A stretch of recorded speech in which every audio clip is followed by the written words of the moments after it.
तो हमें कोई नहीं रोक सकता। तो अपना कन्विक्शन, रिसोर्सेज हैं पर हम उन रिसोर्सेज तक जाना नहीं चाहते, हम वो मेहनत नहीं करना चाहते, आप ये कह सकते हैं। मैंने ये नोटिस किया है कि लोग गिव अप जल्दी करना चाहते हैं। आज मैं आपको एक ऐसी शख्सियत से मिलवाने वाला हूं जो कि बिजनेस कोच हैं, फीमेल मोटिवेशनल स्पीकर हैं, जो कि एंटरप्रेन्योर हैं, जिनकी खुद की कंसल्टेशन फर्म चलती है, जो अपने घर में रहकर अपना बिजनेस शुरू करती हैं।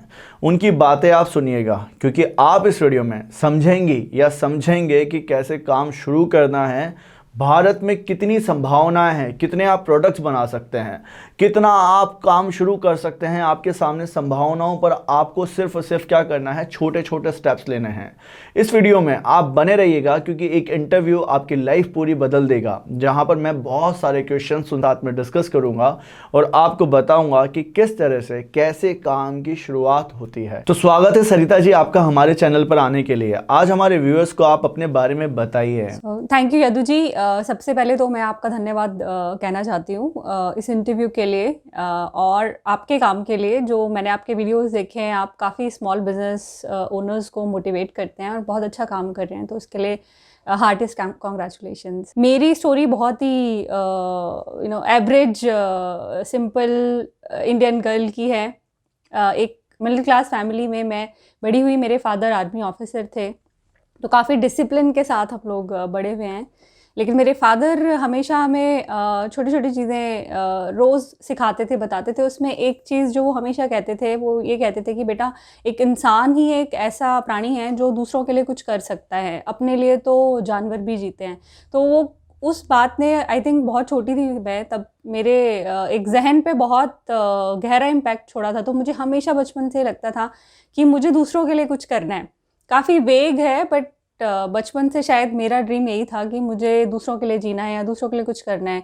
मैं जैसे जैसे बड़ी हुई मुझे ऐसा लगता था शायद एनजीओ इसका आंसर है। तो अगर मुझसे कॉलेज में कोई कुछ पूछता था कि तुम्हें क्या करना है, तो मैं कहती थी कि मुझे एनजीओ में काम करना है और एक दिन अपनी एनजीओ शुरू करनी है। बट मास्टर्स ख़त्म होने के बाद मैंने सबसे पहले थोड़े टीचिंग से अपनी ज़िंदगी की शुरुआत की। फिर मैंने 11 साल काम करने के बाद मैंने अपना खुद का सबसे पहला एंटरप्राइज़ स्टार्ट किया, जो विमेंस के लिए था। इवोक इंस्पायरिंग लाइव्स नाम से वो सोशल एंटरप्राइज़ है, जिसके थ्रू मैंने पहले फ्री सेशंस, फ्री ट्रेनिंग्स देनी शुरू की। फिर थोड़ा थोड़ा चार्ज भी करना शुरू किया, क्योंकि उसका सस्टेनेबल होना बहुत ज़रूरी है।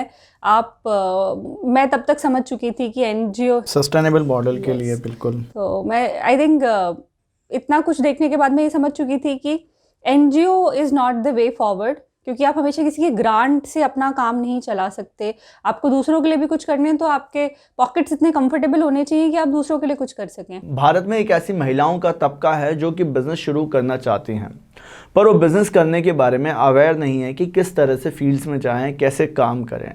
आप उन्हें बताइए कि वो किस तरह से इनिशिएट ले सकती हैं। कुछ फीमेल्स तो आज के टाइम पे सक्सेस हो रही हैं, पर कुछ लोगों के सामने ये मेजर प्रॉब्लम है, तो आप उन्हें थोड़ा सा गाइड करिए। सबसे पहली चीज़ जो मुझे लगती है फीमेल्स को करना चाहिए, वो ये है कि अपने अंदर ना इतना कॉन्फिडेंस जगाना चाहिए या अपना कन्विक्शन इतना स्ट्रांग करना चाहिए कि मुझे ये करना है। मैक्सिमम टाइम ये होता है कि जब हमसे कोई ये कहता है कि कैसे करोगे, या आपसे नहीं हो पाएगा, या फैमिली में नहीं किया, कोई भी रीज़न जब फैमिली देती है, तो हमारे अंदर भी एक वॉइस होती है हम जिसको अपना सेल्फ कॉन्फिडेंस कहें या सेल्फ वर्थ कहें, एक हमारे अंदर की वॉइस होती है जो कहीं ना कहीं उनकी बात मान लेती है। लेकिन अगर हम उस वॉइस को इतना स्ट्रांग रखेंगे कि नहीं मुझे करना है, तो हमें कोई नहीं रोक सकता। तो अपना कन्विक्शन और कॉन्फिडेंस सबसे पहला पॉइंट है। सेकेंड है कि बहुत सारे रिसोर्सेज ऑलरेडी अवेलेबल हैं। तो कहीं ना कहीं मैंने भी अपना काम इसलिए स्टार्ट किया था कि मुझे लगता था कि कोई सपोर्ट ही नहीं है। अगर मतलब मेरे पास इतना एक्सपीरियंस है, बट अगर मुझे अपना बिजनेस करना है, तो कोई एक मीडियम नहीं है जहाँ पे मैं जाऊँ और देखूँ कि मुझे इन्फॉर्मेशन कहाँ से मिलेगी। और उस टाइम पे था भी नहीं। बट आज के टाइम पे स्टार्टअप इंडिया का जो इनिशिएटिव है गवर्नमेंट का, उसमें आपको सारी इन्फॉर्मेशन मिलेगी। तो सेकेंड स्टेप है कि आप अपनी नॉलेज को बढ़ाएं कि क्या चल रहा है, किस तरह के आइडियाज़ आ रहे हैं। उसमें आप देखेंगे बहुत सारे प्रोजेक्ट्स हैं जिनमें कि अगर आपके पास आइडिया अच्छा है तो चैलेंजेस हो रहे हैं बहुत सारे लेवल पे, कॉलेज, यूनिवर्सिटीज़। तो अपनी नॉलेज और इन्फॉर्मेशन को बढ़ाएं। तीसरा है कि आप ऐसी प्रॉब्लम्स ढूंढें जिनका सॉल्यूशन आप प्रोवाइड कर सकते हैं। ठीक है, ऐसे आइडियाज़ जिनमें बहुत पोटेंशियल है। अगर आपके आइडिया में पोटेंशियल है और आप उस फैक्ट को इस्टेब्लिश कर सकते हो कि मेरा आइडिया की ज़रूरत है, मतलब एक प्रॉब्लम है, आपके फैमिली से हो सकती है, कम्युनिटी में हो सकती है, वर्ल्ड लेवल पे हो सकती है। अगर आप लोगों को ये समझा सकते हो कि इस प्रॉब्लम का सॉल्यूशन ये है और उसको आप रिसर्च के थ्रू इस्टेब्लिश कर पाएँ, तो आपको इन्वेस्टर्स मिलने आसान है, बैंक लोन मिलना आसान है, फिर बहुत सारे रास्ते खुल जाते हैं। बट अगर आप मुझसे पहले स्टेप पूछेंगे, पहला स्टेप आपके अंदर से स्टार्ट होता है।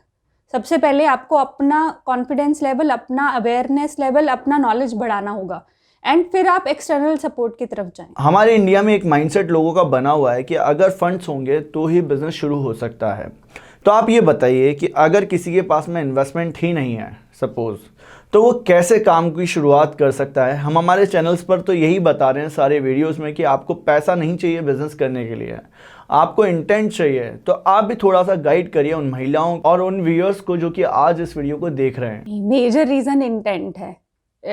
इनफैक्ट मतलब इंटेंट कहें या आप माइंडसेट या परसेप्शन इशू कहें, हमारी सोसाइटी में बहुत ज़्यादा माइंडसेट इशू है और वो मेरे से मतलब एक इंडिविजुअल से स्टार्ट होता है, आप आगे तो छोड़ दीजिए। फॉर एग्जांपल बहुत सारे लोगों को से मैं ऐसे मिली हूँ जिनके अंदर ये एक्चुअली परसेप्शन बनी हुई है कि फंडिंग नहीं मिलती। चैलेंज खाली फंडिंग नहीं है, ऐसे नहीं है कि फंडिंग के रिसोर्सेज नहीं है। अगर बैंक्स हैं तो बैंक लोन देने के लिए ही है, अगर इन्वेस्टर्स हैं, चाहे वो एंजल इन्वेस्टर है या वो वेंचर कैपिटलिस्ट हैं, वो इसीलिए मार्केट में एग्जिस्ट करते हैं क्योंकि उन्हें पैसा देना है। चैलेंज यहाँ पे आता है कि ये जो परसेप्शन है हम इसको ब्रेक करके अपना काम ठीक से नहीं कर पाते। और हमारा काम क्या है, अगर मुझे अपना बिजनेस स्टार्ट करना है तो मेरा काम है कि मैं ऐसा आइडिया ढूंढूं जो पहले मार्केट में एग्जिस्ट ना करता हो, और एग्जिस्ट भी करता हो तो कंपटीशन कम हो। उस आइडिया को मैं प्रोडक्ट या सर्विस के थ्रू कैसे लोगों तक ले जाऊंगी, ये क्लैरिटी अगर मेरे पास हो और मैं अपना बिजनेस प्लान बनाऊं तो इन्वेस्टर इतना बड़ा चैलेंज नहीं है। चैलेंज है कि हम उस माइंडसेट से कहीं ना कहीं हार जाते हैं। हम ये सोच लेते हैं कि हाँ इन्वेस्टर्स हैं ही नहीं। बहुत सारे मिथ्स हैं, मैं इन्हें मिथ्स कहती हूँ। ये मिथ है कि इन्वेस्टर्स नहीं है या फंडिंग नहीं है।